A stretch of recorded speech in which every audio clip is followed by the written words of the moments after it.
সুপ্রিয় দর্শক, আসসালামু আলাইকুম।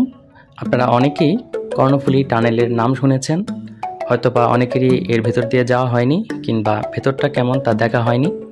আজকের ভিডিওতে আপনাদেরকে সেই কর্ণফুলী টানেলটি আমরা দেখাবো। মূলত ছাত্রদের নিয়ে বান্দরবন গিয়েছিলাম। বান্দরবন থেকে ফেরার পথে আমরা টানেল হয়ে পতেঙ্গা সি বিচে ঘুরতে যাচ্ছি। এই হচ্ছে টানেলটির প্রবেশ পথ। এটা কর্ণফুলী নদীর নিচ দিয়ে তৈরি করা হয়েছে। স্মুথলি আমরা চলে যাচ্ছি। এর এক পাশ দিয়ে যাওয়ার রাস্তা এবং আরেক পাশ দিয়ে আসার রাস্তা।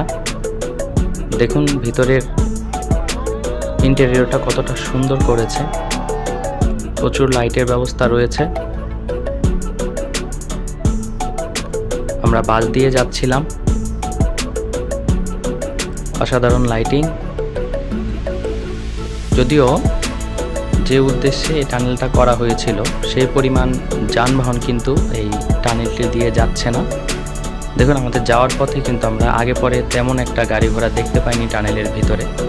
তাই এ থেকেই বোঝা যাচ্ছে যে টানেলটা খুব একটা বেশি মানুষের উপকারে আসছে না, বরঞ্চ এই টানেল দিয়ে যে পরিমাণ যানবাহন যাতায়াত করে তাতে করে প্রতিদিন টানেলের পিছনে যে খরচ হয় তার চাইতে খুব কমই টোলের মাধ্যমে সরকারের রাজস্ব আসতেছে।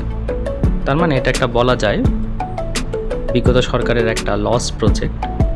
তবে এই টানেলটিকে আরও কত ভালোভাবে কাজে লাগানো যায় সেটা নিয়ে আশা করছি সংশ্লিষ্ট কর্তৃপক্ষ কাজ করবেন। তো অসাধারণ একটা এক্সপেরিয়েন্স, নদীর নিচ দিয়ে এই টানেলের ভেতর দিয়ে আসা।